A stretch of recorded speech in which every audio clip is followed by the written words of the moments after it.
चलो स्टार्ट करें। ऑब्जेक्टिव कौन सा टॉपिक है आज?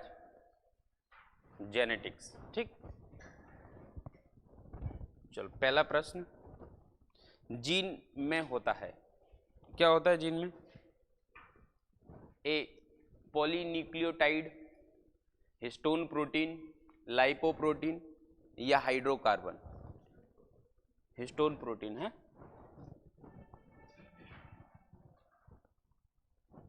और जीन में क्या होता है? जीन में क्या होता है इसका मतलब ये पूछना चाह रहा है कि जीन बेसिकली किससे बना होता है। जीन में क्या होता है इसका मतलब ये पूछना चाह रहा है कि जीन किससे बना है। कुछ लोगों का मानना है कि जीन हिस्टोन प्रोटीन से बना है। पीछे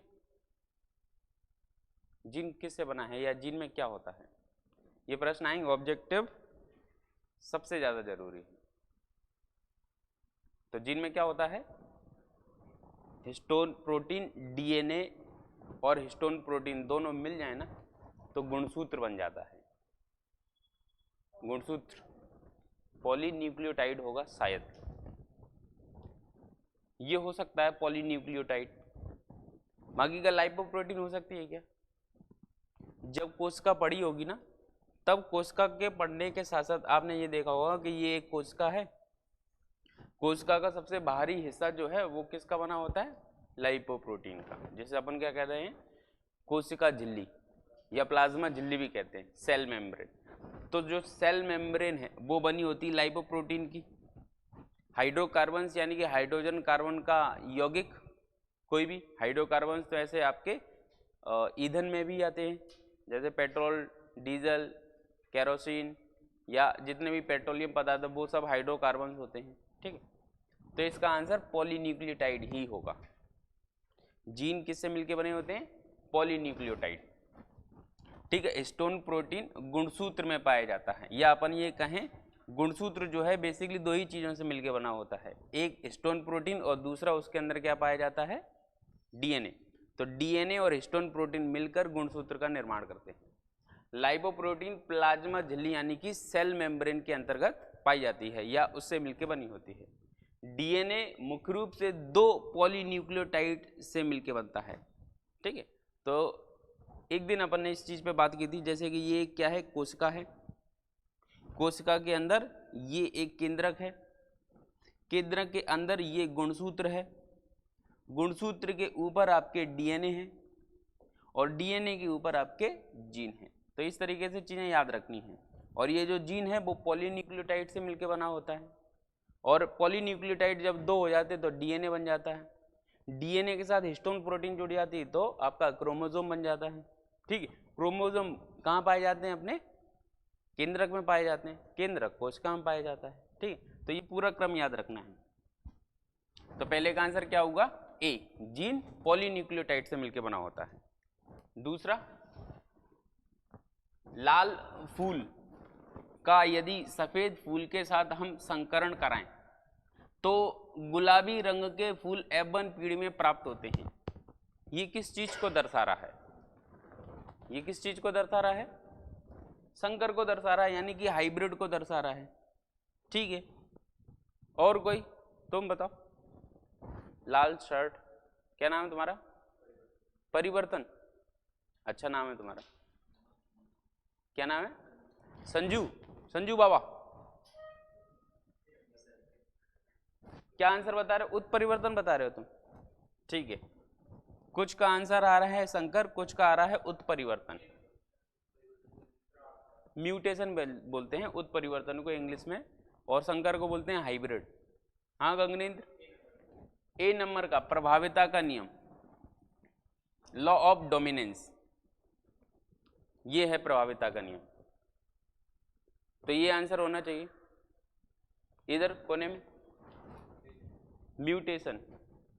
तो दो तीन लोगों के आंसर म्यूटेशन है, एक दो का आंसर संकर भी है और कुछ लोगों का आंसर प्रभाविता का नियम भी है। तुम बताओ प्रभाविता का नियम। मेंडल साहब जो हैं, मेंडल साहब ने 1865 में कुछ निष्कर्ष निकाला था जेनेटिक्स के संबंध में, कुछ उन्होंने अपने नियम दिए थे। क्या नियम दिए थे? जेनेटिक्स के संबंध में उन्होंने अपने कुछ नियम दिए थे जो पीढ़ी दर पीढ़ी ट्रांसफर होते हैं, इसके बारे में उन्होंने कुछ अपनी बातें कही। ठीक है, मेंडल साहब की जो मृत्यु है वो आगे चल के कुछ समय बाद हो गई, लगभग 1884 में इनकी मृत्यु हो गई। लेकिन इस समय तक किसी ने भी इन नियमों को नहीं पढ़ा। हालांकि ये एक मैगजीन में पब्लिश कर दिए गए थे, बट उस मैगजीन में भी लोगों ने इसको ज़्यादा विशेष पढ़ा नहीं।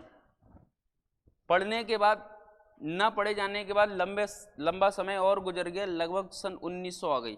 1900 के आसपास डीब्रीज के साथ अपने दो सहयोगी भी थे, तीनों ने मिलके जेनेटिक्स के संबंध में अपने ही कुछ तो भी नियम पब्लिश कराने की प्रयास में उसी मैगजीन के पास पहुंचे और मैगजीन को कहा कि हमारे कुछ नियम हैं, उनको पब्लिश कराना है।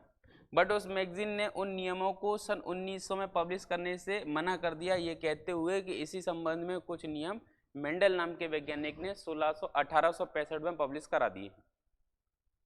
फिर जाके उन तीनों वैज्ञानिकों ने, स्पेशली डीब्रीज ने 1665 में जो मेंडल के द्वारा दिए गए नियम थे उनको पढ़ा और मेंडल वॉक के नाम से सन 1900 में इनको फिर से पब्लिश कराया। किस नाम से पब्लिश कराया? सन 1900 में मेंडल वॉक के नाम से ये मेंडल के नियम दोबारा आए और विश्व स्तर पर सभी लोगों ने इनको पढ़ा। पढ़ने के बाद लोगों को समझ में आया आखिरकार जेनेटिक्स होता क्या है। तो जेनेटिक्स के जो नियम है वो मेंडल वॉक के नाम से सन 1900 में दोबारा पब्लिश हुए और इस समय पता चला हमें मेंडल के द्वारा दिए गए जेनेटिक्स के 3 नियम। पहला नियम था प्रभाविता का नियम, लॉ ऑफ डोमिनेंस। दूसरा जो नियम था वो था पृथक्करण का नियम, लॉ ऑफ सेग्रीगेशन। तीसरा जो नियम था वो था स्वतंत्र अपव्यूहन का, लॉ ऑफ इंडिपेंडेंट असॉर्टमेंट का। तो ये 3 नियम मेंडल ने दिए थे 1865 में, लेकिन लोगों के सामने आते आते लगभग 1900 का समय आ गया। ठीक है, इसमें से पहला नियम ये कहता है कि पहली पीढ़ी में वही लक्षण दिखाई देंगे जो प्रभावी होते हैं। प्रभावी का मतलब शक्तिशाली होते हैं। इसको कुछ इस तरीके से समझ लें, जैसे कि एक हीरो है, ठीक है, हीरो का नाम कुछ भी समझ लो आप, शाहरुख खान समझ लो, ठीक है। शाहरुख खान किसी गुंडे से लड़ रहा है, तो बताइए दोनों में से लड़ाई जब हो रही है तो कौन जीतेगा? शाहरुख खान जीतेगा, क्योंकि मूवी में हीरो प्रभावी होता है ना। तो मेंडल साहब भी यही कह रहे हैं कि जब दो लक्षण के बीच में आपस में लड़ाई होगी, लड़ाई मतलब दोनों के बीच में जब क्रॉस कराया जाएगा तो पहली पीढ़ी में केवल प्रभावी लक्षण ही दिखेगा। यदि लंबे और बौने पौधे के बीच क्रॉस कराते हैं तो पहली पीढ़ी में जो लक्षण दिखेगा वो पौधे का लंबेपन का ही दिखेगा। तो ऐसा मेंडल बोलते हैं प्रभाविता के नियम से। फिर इन दोनों में जो रिजल्ट आया है उसका आपस में क्रॉस कराएंगे तो दूसरी पीढ़ी के अंदर जो रिजल्ट आएंगे पहली पीढ़ी से डिफरेंट होंगे, पृथक हो जाएंगे, तो वो पृथक्करण का नियम है। फिर मेंडल ने इसको अपने उदाहरण से भी समझाया। मेंडल ने कहा कि देखो, ऐसा नहीं है कि बिना उदाहरण की बात करेंगे। हमने एक पौधा लिया लंबा और एक पौधा लिया हमने बोना, तो इसके बीच में अगर क्रॉस कराया जाएगा तो पहली पीढ़ी में जो लक्षण दिखेंगे वो आपको कुछ इस प्रकार से दिखेंगे और ये पौधा लंबा पौधा होगा, ठीक है। तो ये है प्रभाविता का नियम। लेकिन इस प्रश्न में ये नियम नहीं लग रहा। अगर इस प्रश्न में ये नियम लग रहा होता तो ऐसी स्थिति में आपके लाल फूल थे और दूसरी साइड सफेद फूल थे, है ना। इसको स्मॉल आर से इसलिए बता रहे हैं क्योंकि मेंडल ने जो प्रभावी लक्षण थे वो उसको कैपिटल में लिए, दूसरे को उसने स्मॉल में लिए, ठीक है। तो ये रेड है और ये व्हाइट है, इनके बीच में अगर क्रॉस कराएंगे तो प्रभाविता के नियम के अनुसार पहली पीढ़ी यानी कि F1 जनरेशन के अंदर आपको लाल पौधे मतलब लाल फूल ही नजर आने चाहिए थे। ये जो फूल है इसका रंग लाल होना चाहिए था, लेकिन इसका फूल का रंग लाल नहीं है, इस फूल का रंग कैसा है? गुलाबी है। तो ये प्रभाविता के नियम को क्या कर देता है? क्रॉस कर देता है, यानी मेंडल के द्वारा दिए गए प्रभाविता के नियम को गलत साबित कर देता है। तब जाके आगे चल के इन 3 नियमों के बाद कुछ और नियम जोड़े गए जो थे इस मेंडल के द्वारा दिए गए नियमों के अपवाद। और सबसे पहला जो नियम है वो है अपूर्ण प्रभाविता का नियम, यानी कि कुछ समय ये लक्षण जो है प्रभावी नहीं दिखाई देते, मिक्स हो जाते हैं, ठीक है। मिक्स हो जाते हैं यानी कि मान के चलो अब सलमान खान शाहरुख खान दोनों लड़ रहे हैं, अब प्रभावी कौन है? दोनों ही प्रभावी है ना। तो दोनों प्रभावी होने से दोनों का एक साथ लक्षण दिखाई देगा, अलग अलग नहीं दिखाई देगा, या दोनों में से किसी एक को छोड़कर दिखाई दे, ऐसा भी संभव नहीं है। तो मेंडल के द्वारा दिए गए 3 नियम, पहला प्रभाविता का, दूसरा पृथक्करण का, तीसरा स्वतंत्र अभिव्यवन का, और तीनों नियम के विपरीत जो नियम दिए गए हैं वो दिए गए हैं मेंडल के अपवाद से संबंधित, जिसमें सबसे पहला जो नियम है वो कहलाता है आपका अपूर्ण प्रभाविता का नियम। तो इस समय जो आपका आंसर है वो है अपूर्ण प्रभाविता का नियम, क्योंकि लाल और सफेद के बीच में अगर क्रॉस कराया जाए तो पहली पीढ़ी में जो लक्षण होंगे प्रभाविता के नियम के अनुसार लाल होने चाहिए, लेकिन यहाँ लाल ना आते हुए गुलाबी आ रहे हैं। गुलाबी आने का मतलब है ये जो नियम है वो प्रभावी नहीं है, यानी कि अपूर्ण प्रभाविता का नियम यहाँ पे काम कर रहा है। मेंडल के द्वारा दिए गए नियमों का पहला अपवाद जो है वो है अपूर्ण प्रभाविता। ठीक है, तो अपूर्ण प्रभाविता के नियम के अनुसार लाल फूलों का संकरण, आपका जो आंसर कुछ लोगों ने संकर दिया था, हाइब्रिड। ठीक है, तो हाइब्रिड तो किसी भी के बीच में कराएंगे तो हाइब्रिड ही आएगी, है ना। जैसे लाल का सफेद से करा रहे हैं तो हाइब्रिड तो है ही सही वो, लेकिन यहाँ पे नियम पूछा गया था, किस नियम के आधार पे ये लक्षण पैदा हो रहे हैं। उत्परिवर्तन का मतलब होता है म्यूटेशन, और म्यूटेशन से संबंधित आगे चल के ऑप्शन में कई क्वेश्चन आपको दिख जाएंगे। ठीक है, इसलिए अपन आगे चर्चा करेंगे। ठीक है, तो ऐसी स्थिति में F1 पीढ़ी में गुलाबी रंग के फूल क्यों दिख रहे हैं? क्योंकि वो प्रभाविता के नियम के विपरीत है। ठीक है, नेक्स्ट क्वेश्चन है डीएनए की संरचना की खोज करने के लिए निम्नलिखित में से किसको नोबेल प्राइज दिया गया? डॉक्टर हरगोविंद खुराना। ठीक है, तो डीएनए की खोज करने के कारण डॉक्टर हरगोविंद खुराना को क्या दिया गया है? नोबेल प्राइज दिया गया है, ऐसा तुम लोगों का मानना है। किसी और व्यक्ति का इससे अलग अपना मत हो तो वो बताओ। प्रश्न को पहले ध्यान से समझने के बाद आंसर देने का प्रयास किया करो। ऐसा नहीं कि प्रश्न देखा और अपन सबसे पहले बताना चाहेंगे और उस चक्कर में अपन ने गलत बता दिया। लुई पास्चर, देखा, इतना भी दिमाग नहीं लगाना है कि टॉपिक से भटक जाओ। लुई पास्चर जो हैं वो एक अलग चीज से जुड़े हुए वैज्ञानिक हैं, उनका डीएनए और इन सब चीजों से कोई संबंध नहीं है। ये तो पूरी तरीके से गलत है। हरगोविंद खुराना या बाकी के दो और, क्या आंसर है? नाम क्या है तुम्हारा? सुभी। हाँ बताओ, इधर तुम बताओ। हरगोविंद खुराना, हरगोविंद खुराना इस क्षेत्र में सबसे पुराना। हरगोविंद खुराना से संबंधित आगे परीक्षा में प्रश्न भी पूछे जाएंगे और अपन ने भी इसमें ऑब्जेक्टिव में हरगोविंद खुराना को इंक्लूड किया है, लेकिन अफसोस इस प्रश्न का उत्तर हरगोविंद खुराना नहीं है, वाटसन एंड क्रिक हैं भैया। डबल हेलिक्स मॉडल दिया था इन्होंने 1953 में, इनको क्या दिया गया था? Nobel prize. वाटसन और क्रिक नामक वैज्ञानिक ने डबल हेलिक्स मॉडल दिया था डीएनए का, द्वि कुंडलित मॉडल, ये दिख भी रहा है तुमको बगल से। यही मॉडल बताने के कारण वाटसन और क्रिक को 1953 में नोबेल प्राइज दिया गया था, जबकि हरगोविंद खुराना ने डीएनए के कोड पर रिसर्च की थी, जेनेटिकल कोडिंग की थी, इसलिए उनको नोबेल प्राइज दिया गया था। तो जीन कोडिंग या डीएनए कोडिंग पूछा जाए तब हरगोविंद खुराना देखना है अपने को, लेकिन यहाँ पर हरगोविंद खुराना नहीं है, यहाँ पे क्या है? वाटसन और क्रिक, क्योंकि उन्होंने क्या दिया है? डबल हेलिक्स मॉडल, यानी कि दो कुंडलित संरचना, इसलिए उनको नोबेल प्राइज दिया गया। ठीक है, बाकी की फ्लूइड मोज़ेक जो मॉडल का प्रतिपादन है वो सीगर और निकोलस नामक वैज्ञानिक ने दिया है, ये इंपॉर्टेंट है। रेबीज के टीके की खोज और दूध के पाश्चुरीकरण के बारे में लुई पास्चर नामक वैज्ञानिक के द्वारा बताया गया। ठीक है, तो ये अन्य जो वैज्ञानिक है वो इन सब चीजों से संबंधित है। हाँ? सेकंड वाला ये फ्लूइड मोज़ेक मॉडल, ठीक है, और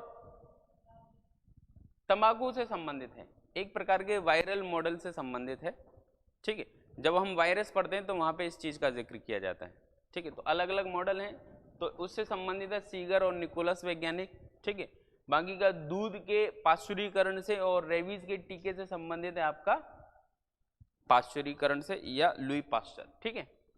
अगला प्रश्न, centre for DNA fingerprinting and diagnostic, Hyderabad. विज्ञान के मौलिक सिद्धांतों के साथ साथ आपकी यहाँ पे इस सिद्धांत से संबंधित एक संस्था भी है जो कि परीक्षा में पूछी जाती है भारत की प्रमुख वैज्ञानिक संस्थाओं वाले टॉपिक में। तो इसका आंसर क्या है? हैदराबाद। सभी ने एक सुर में आंसर दिया, तो अब आंसर को हैदराबाद तो करना ही पड़ेगा। अच्छा प्रश्न है, याद कर लेना। इसका आंसर क्या है? हैदराबाद। सेंटर फॉर मतलब डीएनए फिंगरप्रिंटिंग की कई और भी ब्रांचेस हैं और भी जगह, लेकिन मेन हेडक्वार्टर कहाँ है आपका? हैदराबाद।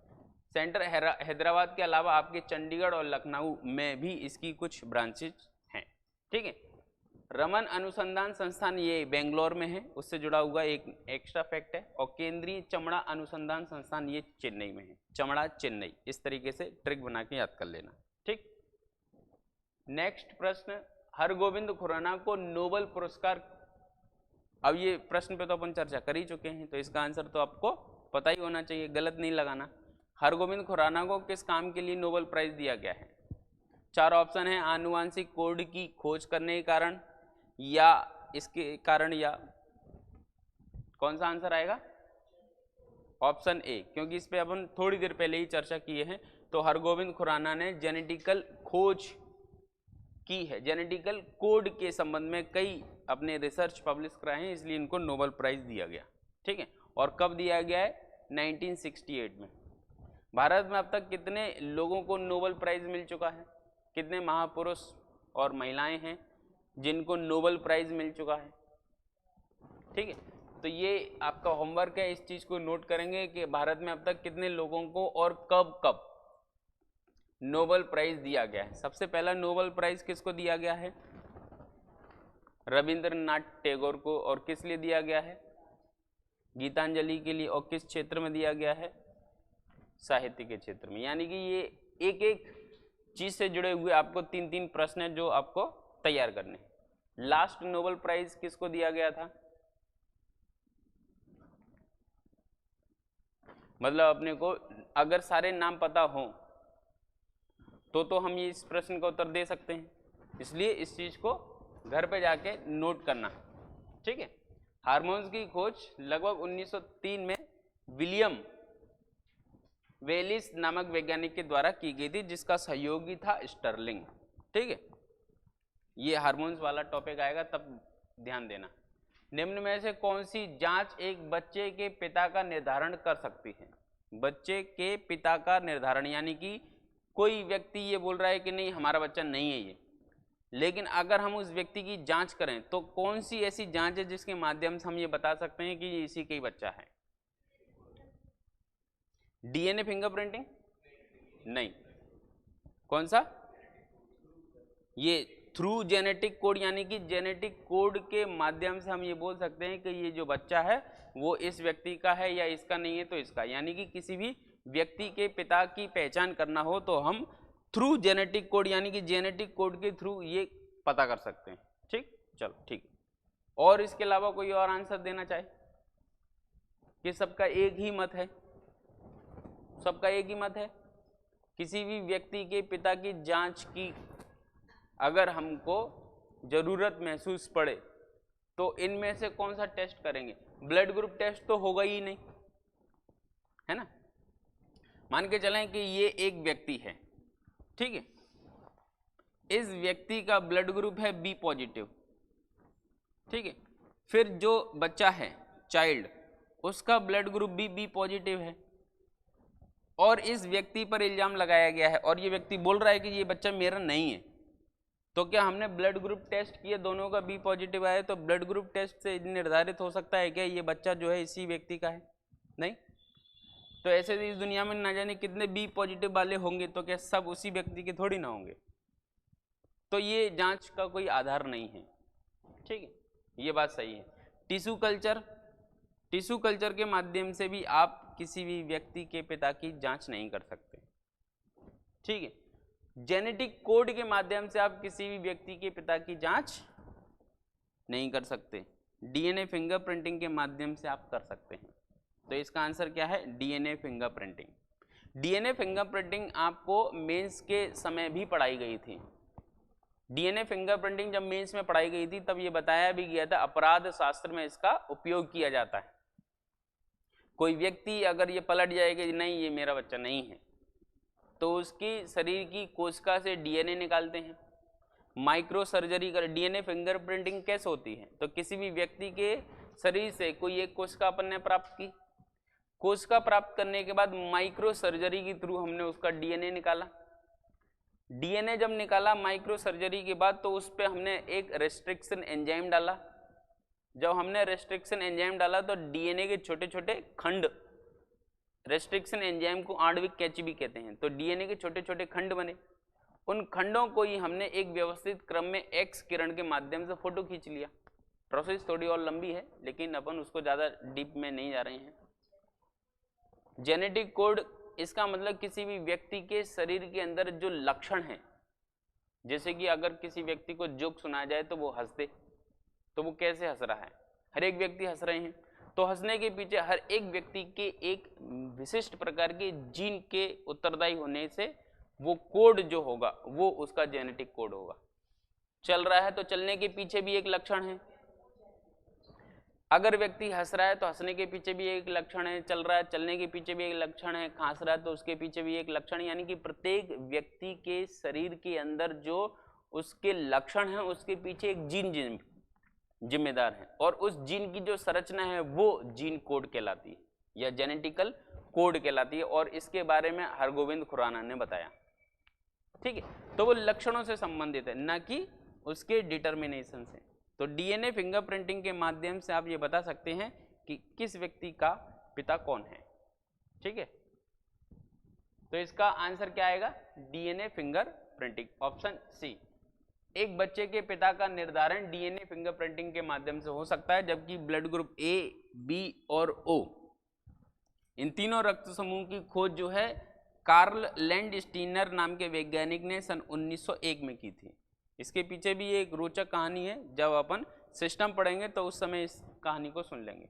जबकि आरएच फैक्टर की जो खोज है वो आरएच फैक्टर के साथ साथ जो ब्लड ग्रुप था वो तो कार्ल लैंडस्टीनर ने ही खोजा था, लेकिन इस समय एक वैज्ञानिक और जुड़ गया था जिसका नाम था वीनर।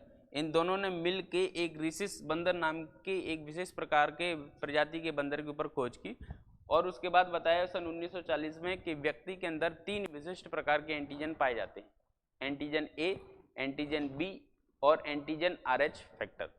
यदि किसी व्यक्ति के शरीर में ए एंटीजन मौजूद है तो इसका मतलब है उसके शरीर में ए ब्लड ग्रुप है।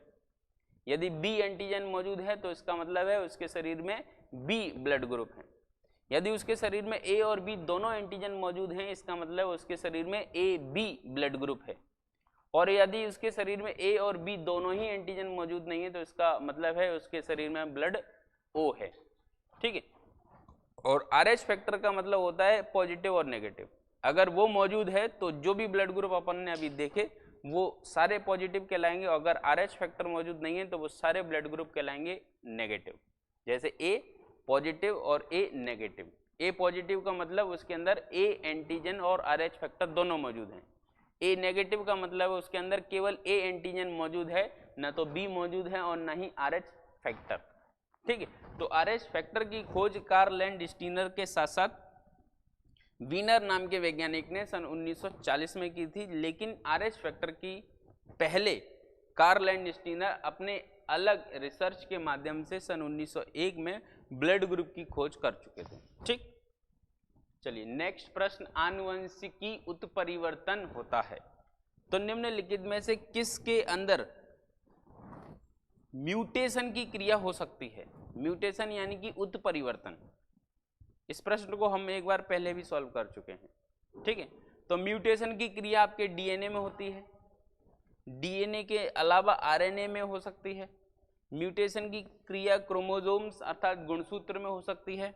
म्यूटेशन की क्रिया राइबोसोम्स अर्थात राइबोसोम में हो सकती है। तो म्यूटेशन की क्रिया किस में होती है? 4 ऑप्शन है।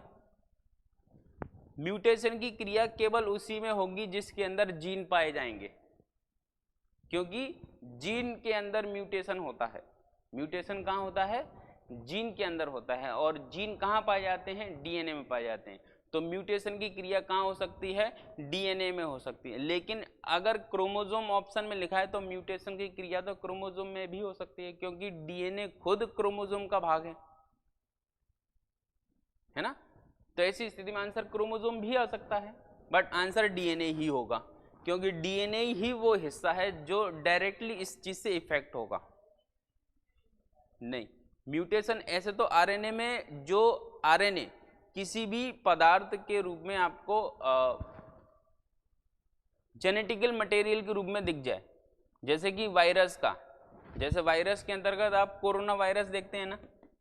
कोरोना वायरस जो है वो मुख्य रूप से उसके अंदर आरएनए पाया जाता है, और इस आरएनए के अंदर म्यूटेशन हो सकता है। किसी भी पदार्थ के अंदर या किसी भी जीव के अंदर यदि आरएनए आनुवंशिक पदार्थ की भूमिका निभाता है तो उसके अंदर म्यूटेशन हो सकता है।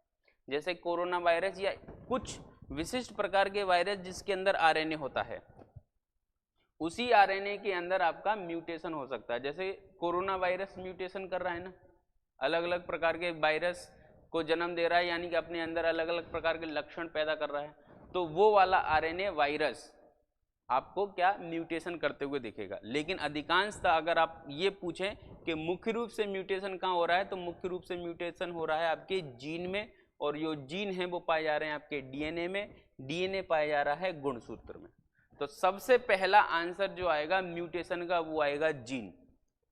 अगर जीन ऑप्शन में नहीं है तो म्यूटेशन पूछा जा रहा है तो फिर आप लगाएंगे डीएनए में, डीएनए ऑप्शन में नहीं है तो आप लगाएंगे गुणसूत्र। और इसी क्रम में अगर पूछा जाए कि म्यूटेशन कहाँ होता है, तो एक ऑप्शन पे दिया है जीन, दूसरे ऑप्शन पे दिया है डीएनए, तीसरे ऑप्शन पे दिया है गुणसूत्र, और चौथे ऑप्शन पे दिया है उपरोक्त तो सभी, तो सभी लगा देंगे। और अगर उपरोक्त तो सभी नहीं दिया है तो ऐसी स्थिति में फिर जीन लगाएंगे। तो म्यूटेशन मुख्य रूप से जीन में होता है, और अगर जीन ऑप्शन में नहीं है तो इस प्रश्न का आंसर क्या आएगा? डीएनए। म्यूटेशन की क्रिया कहाँ हो रही है? डीएनए में हो रही है। ठीक, तो डीएनए जेनेटिक म्यूटेशन यानी कि आनुवंशिक उत्परिवर्तन का मुख्य केंद्र होता है। ठीक, और भी हो सकते हैं।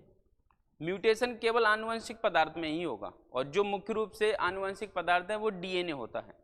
और डीएनए आनुवंशिक पदार्थ है, लेकिन इस आनुवंशिक पदार्थ की मूल इकाई जो है वो है जीन। ठीक है, अपन इस तरीके से ही पढ़ते हैं कि डीएनए को क्या कहते हैं? आनुवंशिक पदार्थ, जबकि जीन को क्या कहते हैं? आनुवंशिक इकाई। परीक्षा में पूछा जाए आनुवंशिक इकाई क्या है तो अपन बताएंगे जीन, और आनुवंशिक पदार्थ क्या है ये पूछा जाए तो अपन बताएंगे डीएनए। दोनों में अंतर है। ठीक है, डीएनए, जीन और गुणसूत्र, इन तीनों के समूह को जीनोम कहते हैं। क्या कहते हैं? जीनोम। और ये ह्यूमन जीनोम प्रोजेक्ट का हिस्सा था जो अपन ने मेंस में समझा था। ठीक है, अब यहाँ पे जो ये तीन चीजें लिखी हैं, इन तीन चीजों को समझने के लिए पहले ये समझो कि आपका एक आणविक सिद्धांत है। कौन सा सिद्धांत है? आणविक सिद्धांत। आणविक सिद्धांत क्या होता है? मॉलिक्यूलर बायोलॉजी के अंतर्गत एक सिद्धांत दिया गया है जिसका नाम है सेंट्रल डोग्मा। क्या नाम है? Central dogma. सेंट्रल डोग्मा एक मुख्य रूप से आणविक सिद्धांत के अंतर्गत पढ़ा जाता है, यानी कि मॉलिक्यूलर बायोलॉजी के अंतर्गत एक विशेष प्रकार की थ्योरी है जिसे अपन कहते हैं सेंट्रल डोग्मा। सेंट्रल डोग्मा के अंतर्गत आपको ये बताया जाता है कि किस प्रकार से डीएनए से प्रोटीन बनती है। किस प्रकार डीएनए से क्या बन रही है? प्रोटीन। तो सबसे पहले क्या होता है कि आपके शरीर के अंदर डीएनए से डीएनए बनना चालू होता है। डीएनए से क्या होता है? डीएनए से डीएनए, क्योंकि जब डीएनए से प्रोटीन बन जाएगी तो डीएनए खत्म हो जाएगा। तो इस प्रक्रिया में सबसे पहले क्या होगा? डीएनए से डीएनए बनना चालू होगा, और डीएनए से डीएनए जब बनता है तो उसको कहते हैं रेप्लिकेशन। डीएनए रेप्लिकेशन यानी कि डीएनए का द्विगुणन होता है। डीएनए से डीएनए बनने की प्रक्रिया को क्या कहते हैं? DNA replication. तो सबसे पहले क्या हुआ? डीएनए रेप्लिकेशन हुआ। ठीक है, जब डीएनए रेप्लिकेशन होगा फिर उसके बाद डीएनए की मात्रा बढ़ जाएगी, तो फिर इसी डीएनए से आगे चल के आरएनए का निर्माण होगा। तो डीएनए से जब आरएनए बनता है तो उसको बोलते हैं ट्रांसक्रिप्शन। तो ये जो क्रिया है वो है आपकी ट्रांसक्रिप्शन। ठीक है, और फिर जब डीएनए से आरएनए बन चुका है तो फिर इस आरएनए से बनना चालू होती है आपकी प्रोटीन, और उसको अपन कहते हैं ट्रांसलेशन। क्या कहते हैं? ट्रांसलेशन। तो कुल मिला के डीएनए से जब प्रोटीन बनती है तो बनती है सेंट्रल डोग्मा थ्योरी के आधार पर। और सेंट्रल डोग्मा थ्योरी के अंतर्गत हमको पढ़ना पड़ते हैं 3 प्रकार के स्टेप। सबसे पहले स्टेप होता है डीएनए रेप्लिकेशन का, जिससे डीएनए अपनी संख्या में वृद्धि करता है। और डीएनए रेप्लिकेशन कहाँ हो रहा है? तो डीएनए रेप्लिकेशन आपको देखने को मिल रहा है कोशिका विभाजन के अंतर्गत, जो एक प्रक्रिया आती है जिसे अपन कहते हैं एस फेज। एस फेज यानी कि सिंथेसाइज फेज, संश्लेषण अवस्था। जब कोश का विभाजन पढ़ते हैं तो संश्लेषण अवस्था के अंतर्गत यानी कि एस फेज के अंतर्गत हम ये देखते हैं डीएनए रेप्लिकेशन, जिसमें डीएनए से डीएनए बनने की प्रक्रिया चालू रहती है।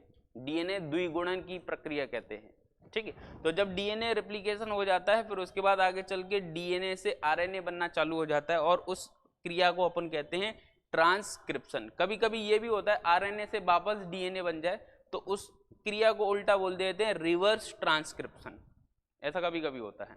तो जब आरएनए से डीएनए बनता है तो उसको रिवर्स ट्रांसक्रिप्शन कहते हैं। जब आरएनए डीएनए से आरएनए बनता है तो उसको कहते हैं ट्रांसक्रिप्शन।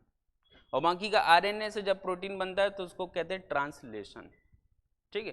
तो इस चीज को यदि अपने को नोट करना है तो थोड़ा अच्छे तरीके से उस पर अपन डायग्राम के आधार पर नोट कर लो।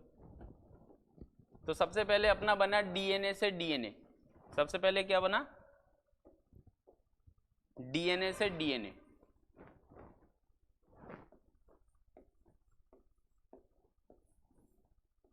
तो डीएनए से जब डीएनए बनता है तो उसको क्या कहते हैं? DNA replication. DNA replication. फिर आगे चल के डीएनए से क्या बनता है? आरएनए, ठीक है। जब डीएनए से आरएनए बनता है तो उसको क्या कहते हैं? ट्रांसक्रिप्शन। ट्रांसक्रिप्शन। और जब आरएनए से वापस डीएनए बनता है तो उसको बोलते हैं रिवर्स ट्रांसक्रिप्शन। ट्रांसक्रिप्शन, ठीक है। और आरएनए से जब प्रोटीन बनती है तो उसको कहते हैं ट्रांसलेशन। उसको क्या कहते हैं? ट्रांसलेशन। और जब डीएनए से आरएनए और आरएनए से प्रोटीन इस चीज को पढ़ा जाता है तो ये पूरी प्रक्रिया कहलाती है आपकी सेंट्रल डोग्मा। तो सेंट्रल डोग्मा क्या है? डीएनए से आरएनए और आरएनए से प्रोटीन बनने की जो प्रक्रिया है वो है सेंट्रल डोग्मा। और इस सेंट्रल डोग्मा के अंतर्गत ये 4 डोग्मा,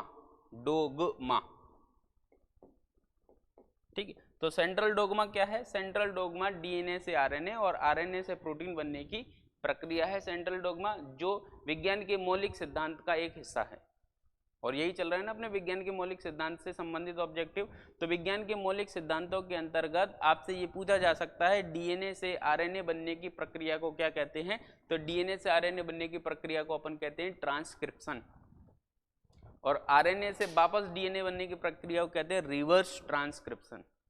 तो ये ट्रांसक्रिप्शन क्या हो गया? रिवर्स हो गया। और डीएनए से प्रोटीन बनने की प्रक्रिया को क्या कहते हैं? सेंट्रल डोग्मा कहते हैं, क्योंकि इस प्रक्रिया में आपका डीएनए से आरएनए बनेगा पहले, फिर आरएनए से प्रोटीन बनेगा, ठीक है। फिर उसके बाद अगर ये पूछ ले डीएनए से डीएनए बनने की प्रक्रिया को क्या कहेंगे? तो डीएनए से डीएनए बनने की प्रक्रिया को कहते हैं डीएनए रेप्लिकेशन, ठीक है। और आरएनए से प्रोटीन बनने की क्रिया को क्या कहते हैं? तो रेप्लिकेशन के बाद जो स्टार्ट होगा वो ट्रांसक्रिप्शन, ट्रांसक्रिप्शन के बाद जो स्टार्ट होगा वो होगा ट्रांसलेशन। तो ये इंपॉर्टेंट चीजें जो परीक्षा में प्रश्न के तौर पे पूछी जाती हैं, ठीक। तो इस प्रश्न का उत्तर कंप्लीट।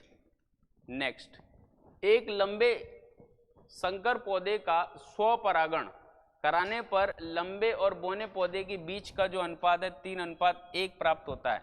यह जो परिणाम है वो निम्नलिखित में से किस सिद्धांत के माध्यम से प्राप्त हो रहा है? किस सिद्धांत के माध्यम से प्राप्त हो रहा है? प्रश्न को पहले ध्यान से पढ़ें। प्रश्न ये कह रहा है कि एक लंबे पौधे और बोने पौधे के बीच में आप क्रॉस कराएंगे तो ऐसा कराने पर आपको जो क्रॉस प्राप्त हो रहा है वो कौन सा प्राप्त हो रहा है, 3:1। तो जो 3:1 के रेशियो में जो प्राप्त हो रहा है वो किस नियम के अनुसार प्राप्त हो रहा है? प्रभाविता का नियम। ठीक है, और कोई आंसर? लॉ ऑफ इंडिपेंडेंट, पहला वाला ना। ठीक है, गगनेंद्र का अपना मत है कि आंसर ए होना चाहिए, स्वतंत्र अपव्यूहन वाला। और ये किसने बोला था प्रभाविता का नियम? ये तुमने बोला था, दो लोगों ने प्रभाविता का नियम बोला है। इधर बताओ, सामने बैठा करो ना, अब दिख रहा है? बताओ। Law of linkage, law of dominance, law of segregation, law of independent assortment. 4 option है, 4 ऑप्शन में से एक आंसर है, वो कौन सा है उसको बताने का प्रयास करें तीव्रता से। आंसर सी, प्रभाविता का नियम। ठीक, इस प्रश्न का उत्तर है पृथक्करण का नियम, बी। और अभी थोड़ी देर पहले ही देखा था, जैसे अपन ये लंबे और बोने पौधे के बीच क्रॉस कराएंगे तो ये लंबा पौधा है और ये बोना पौधा है, दोनों के बीच में क्रॉस करा रहे हैं तो हमें मिल रहे हैं लंबे ही पौधे, जहाँ पे 100% रेशियो होगा जीनोटाइप फिनोटाइप का, कि 100% लंबे होंगे और 100% हाइब्रिड होंगे। जब इसके बीच में आपस में क्रॉस कराएंगे दूसरी पीढ़ी के अंदर तो आपको ये रेशियो मिलेगी, ये टी इस टी के साथ क्रॉस करके कैपिटल टी के रूप में आएगी, और ये इसके साथ क्रॉस करेगी तो कैपिटल के साथ एक स्मॉल आएगी, और ये इसके साथ क्रॉस करेगी तो फिर कैपिटल टी के साथ स्मॉल टी आएगी, और ये इसके साथ क्रॉस करेगी तो स्मॉल टी स्मॉल टी। तो जब इस तरीके से हम देखेंगे तो ये भी पौधा लंबा है, ये भी पौधा लंबा है, ये भी पौधा लंबा है, लेकिन ये पौधा लंबा नहीं है। तो हमें 3 पौधे लंबे दिखाई दे रहे हैं, इसका मतलब 3:1 का जो रेशियो है वो आपको पृथक्करण के नियम के माध्यम से, यानी कि जो दूसरा नियम दिया गया था जेनेटिक्स का, उसके माध्यम से नजर आ रहे हैं। यहाँ पे 3:1 का मतलब 3 क्या बताना चाह रहा है? 3 ये बताना चाह रहा है कि आपके 3 पौधे यानी कि 75% पौधे लंबे हैं और 25% पौधे आपके लंबे नहीं हैं। ठीक है, तो पृथक्करण का नियम इसका आंसर होगा। मेंडल द्वारा प्रतिपादित पृथक्करण का नियम यह सिद्ध करता है कि जब लंबे पौधे एवं नाटा यानी कि बोने ड्वार्फ पौधों के बीच क्रॉस कराया जाता है तब पहली पीढ़ी में सभी लंबे पौधे प्राप्त होते हैं। ये प्रभाविता का नियम है, पहली पीढ़ी में सभी लंबे पौधे प्राप्त होते हैं, ये प्रभाविता का नियम है। किंतु दूसरी पीढ़ी में लंबे पौधे का जीन एवं बोने पौधे का जीन अलग अलग हो जाते हैं, इसलिए दूसरा जो है वो पृथक्करण का नियम है, और उसके माध्यम से आपकी जो रेशियो हैं वो इस अनुपात में दिखाई देते हैं। ये रेशियो जो है वो है फिनोटाइप रेशियो। कौन सा? फिनोटाइप रेशियो, यानी कि दूर से देख के आपको नजर आ जाएंगे कि 75% पौधे आपके लंबे हैं और 25% पौधे लंबे नहीं हैं। ठीक है, चलिए। आनुवंशिक लक्षण जनक से संतान में किसके द्वारा जाते हैं? यानी कि यहाँ पे जेनेटिकल कैरेक्टर की बात हो रही है। माता पिता से यदि बच्चों में जा रहे हैं तो निम्नलिखित में से किसके माध्यम से जा रहे हैं? जीन के माध्यम से जा रहे हैं। और कोई आंसर? सेंट्रोसोम आंसर हो नहीं सकता, सेंट्रोसोम नहीं हो सकता, जीन ही आंसर हो सकता है। और कोई आंसर देना चाहे? जीन ही आंसर है क्या? मतलब आज अपना आंसर तुक्का में सही निकल गया कि अपने को मालूम था, अभी बताया था मैंने कि जीन ही वो इकाई है जो आनुवंशिक लक्षणों का केंद्र होती है।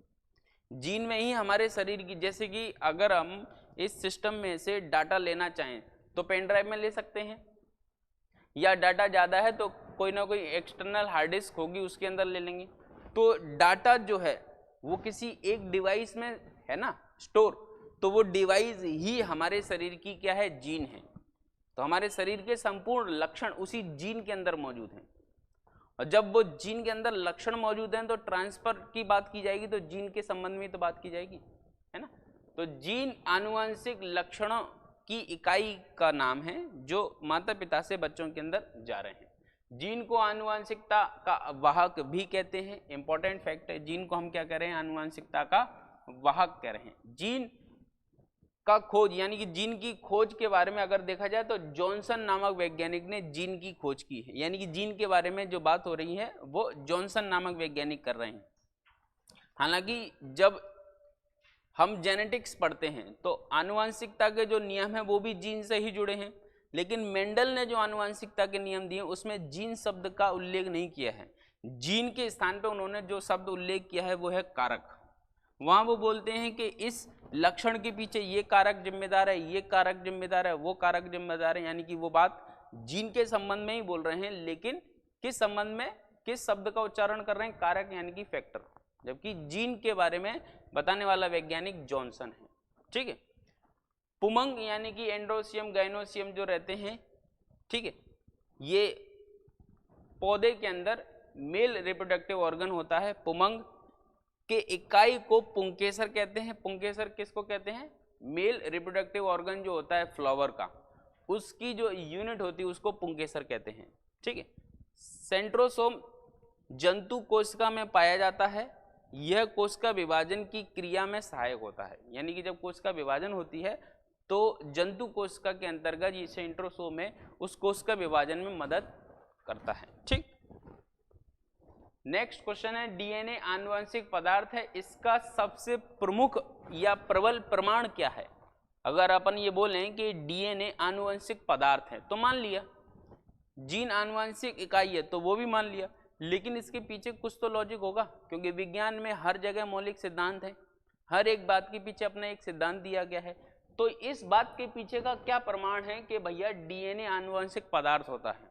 मैं बोलूँगा आरएनए होता है, तो साबित करो। तो कौन सा आंसर आएगा? क्रोमोसोम में डीएनए होते हैं इसलिए डीएनए आनुवंशिक पदार्थ है। मतलब ये ऑप्शन ये कहना चाह रहा है। दूसरा, बैक्टीरिया के अंदर ट्रांसफॉर्मेशन की क्रिया होती है जिसके माध्यम से हम ये कह सकते हैं डीएनए एक आनुवंशिक पदार्थ है। या केंद्रक के अंदर डीएनए की उपस्थिति ये साबित करती है कि डीएनए एक आनुवंशिक पदार्थ है। यह कोशिका द्रव्य में डीएनए का न होना यह साबित करता है कि डीएनए का आनुवंशिक पदार्थ है। अब मुझे आपकी शक्ल देख के ऐसा लग रहा है कि किसी को इसका उत्तर नहीं मालूम है ना। तो जब किसी को इसका आंसर नहीं मालूम है तो सबसे पहले इसमें से वो एक ऑप्शन हटा दो जो आंसर हो ही नहीं सकता। पिछले लेक्चर में बताया था ना एलिमिनेशन राउंड, तो एलिमिनेट कर दो इसमें से सबसे पहले वो ऑप्शन जो आंसर हो ही नहीं सकता। चलो ठीक है, ये मान लिया सबसे पहली बात तो कि आंसर डी हो ही नहीं सकता। कोशिका द्रव्य साइटोप्लाज्म की बात हो रही है और साइटोप्लाज्म में डीएनए का न होना डीएनए एक आनुवंशिक पदार्थ है ये साबित नहीं करता, तो डी तो आंसर हो ही नहीं सकता। अब जो तुक्का मार रहे थे अपन 3 में से मारेंगे, तो एक और प्रयास करो इसमें से हटाने का। बी हटा दिया जाए, बी अगर हटा देंगे तो सही आंसर हट जाएगा। यही सही आंसर है, बी नहीं हटाना, क्योंकि क्रोमोसोम यानी कि गुणसूत्र के अंदर डीएनए का होना आनुवंशिक पदार्थ है ये निश्चित नहीं है, क्योंकि आपके माइटोकॉन्ड्रिया में भी डीएनए होता है। डीएनए आपके, यदि जंतु कोशिका की बात करेंगे तो जंतु कोशिका के माइटोकॉन्ड्रिया में और पादप कोशिका के हरित लवक में भी डीएनए पाया जाता है। तो ऐसी स्थिति में गुणसूत्र में डीएनए का होना डीएनए एक आनुवंशिक पदार्थ है ये साबित नहीं करता। ठीक है, और ये तो करता ही नहीं है। बाकी का केंद्रक के अंदर डीएनए की उपस्थिति डीएनए के आनुवंशिक पदार्थ के होने के पीछे का कोई विशिष्ट कारण नहीं है। अगर विशिष्ट कारण है तो वो है ऑप्शन बी।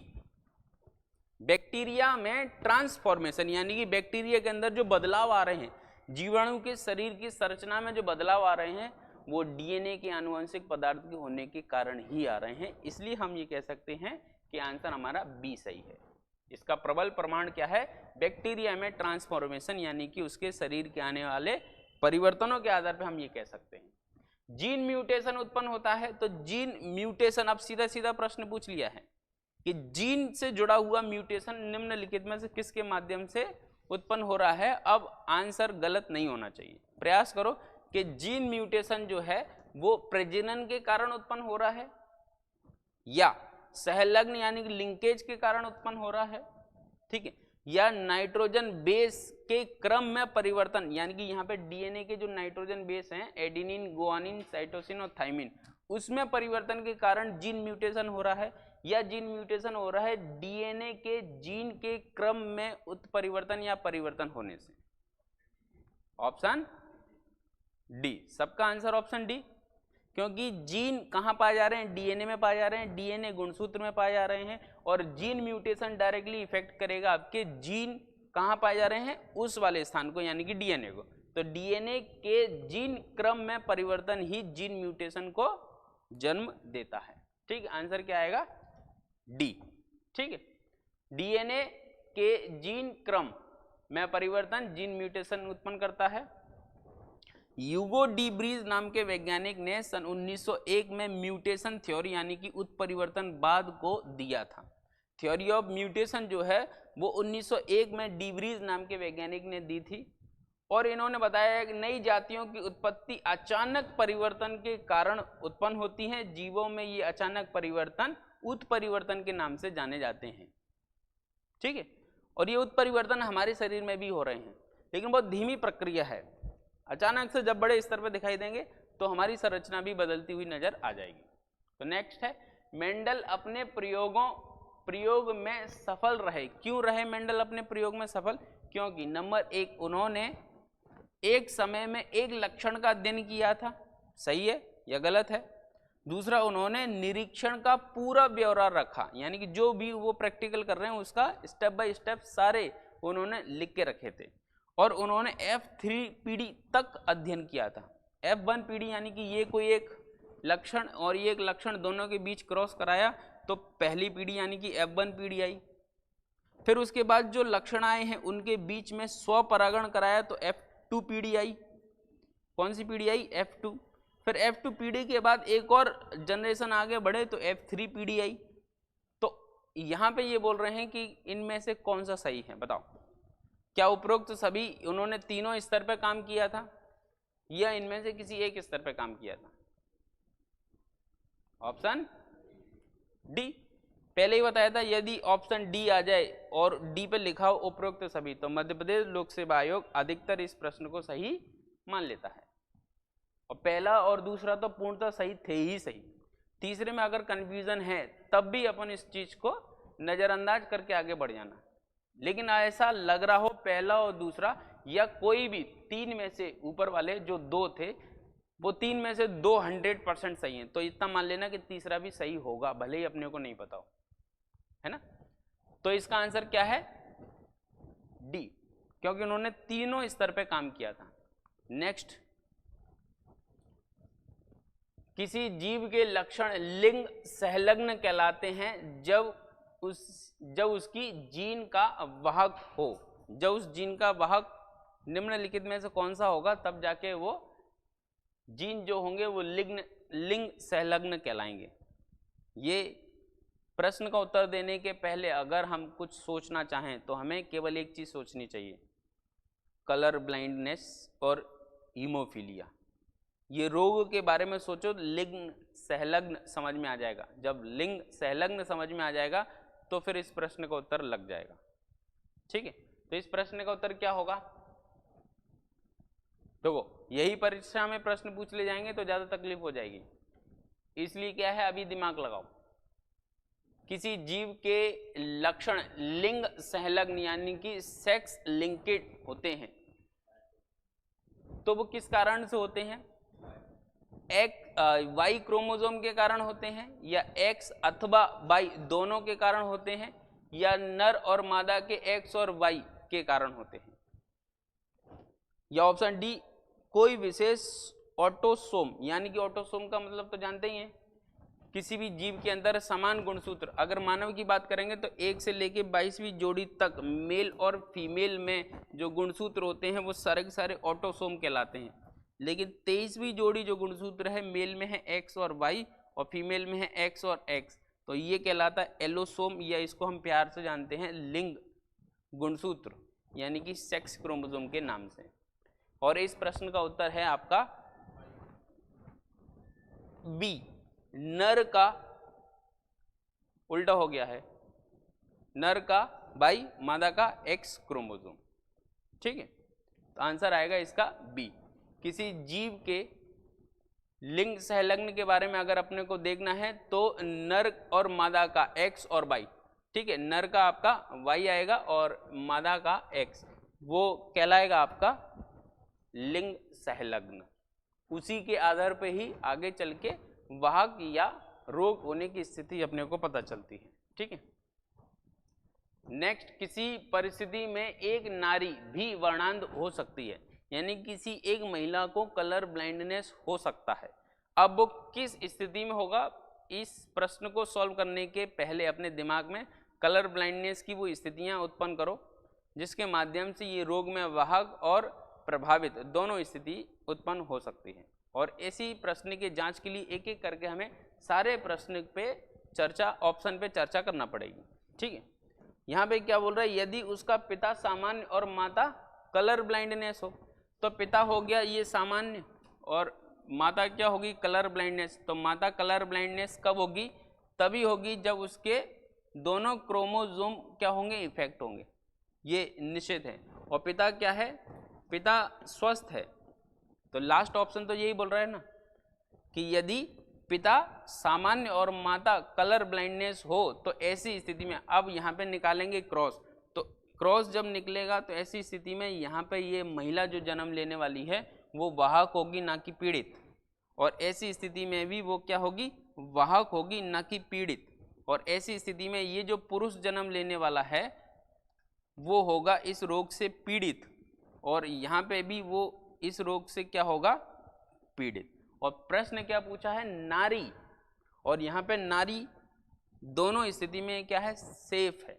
तो इसका आंसर डी नहीं हो सकता। इसका आंसर क्या होगा, ऑप्शन ए। ठीक है, तो आंसर ए क्यों होगा, क्योंकि अपन इसको निकाल के देखते हैं कि पिता कलर ब्लाइंडनेस हो और माता क्या हो, वाहक हो। माता वाहक यानी कि ये वाली स्थिति हो। अगर ऐसी स्थिति में क्रॉस होता है, जो बच्चे जन्म ले रहे हैं उनमें से महिला इस रोग से पीड़ित हो सकती है। कैसे, ये इस तरीके से रिजल्ट दिखाई देगा, और ये जो महिला होगी वो इस रोग से पीड़ित होगी, इसलिए इसका आंसर क्या होगा, ए ही होगा। आगे अपन क्रॉस बढ़ाएंगे तो अपने को आगे की चीज समझ में आएगी, लेकिन अपना आंसर यही निकल आया है। तो पहला ऑप्शन इसका सही है। यदि पिता कलर ब्लाइंड और माता वाहक होगी तो इस परिस्थिति में नारी भी वर्णांध हो सकती है, यानी कि जो बच्चा जन्म लेने वाला है उसमें से यदि लड़की होगी तो वो कलर ब्लाइंड रोग से ग्रसित हो सकती है। ठीक है, नेक्स्ट है, सर्वप्रथम जेनेटिक कोड का पता किसने लगाया था। जेनेटिक कोड के बारे में सबसे पहले जानकारी किसने दी थी, हरगोविंद खुराना। इस चीज को हम थोड़ी देर पहले ही पढ़ चुके हैं। तो इसका आंसर क्या होगा, आंसर बी। जेनेटिक कोड 68 में हरगोविंद खुराना ने दिया। ठीक है, और इसी कारण उनको नोबेल प्राइज भी दिया गया। जबकि वन जीन वन एंजाइम यानी कि एक जीन एक एंजाइम की जो थ्योरी है वो विलियम और टेटम नामक वैज्ञानिक ने दी है। ठीक है, परीक्षा में जब विज्ञान के मौलिक सिद्धांत पूछे जाएंगे तो एक जीन एक एंजाइम का सिद्धांत भी इंपॉर्टेंट हो जाता है, यानी कि एक जीन एक एंजाइम का निर्माण कर रहा है, वन जीन वन एंजाइम। तो ऐसी स्थिति में ये जो थ्योरी है वो दी है विलियम और टेटम नामक वैज्ञानिक ने। टोटम नहीं है, टेटम है, विलियम और टेटम। ठीक है, विलियम और टेटम नामक वैज्ञानिक ने दी है। और 1953 में वाटसन और क्रिक ने डीएनए के डबल हेलिक्स यानी कि दोहरी कुंडली की संरचना दी, इसलिए इनको भी अलग से नोबेल प्राइज दिया गया। वो खत्म हो गया क्या, चलो। तो आज जो जेनेटिक्स से संबंधित हमने ऑब्जेक्टिव लगाए हैं वो पूरे कंप्लीट नहीं हुए हैं। जेनेटिक्स से संबंधित ऑब्जेक्टिव आगे और कंटिन्यू होंगे, यानी कि अगली मुलाकात जब होगी तब जेनेटिक्स के ही ऑब्जेक्टिव के साथ होगी। ठीक है, तो जेनेटिक्स, आनुवंशिकी एक ही टॉपिक, ठीक है, इसी से ही ऑब्जेक्टिव होंगे।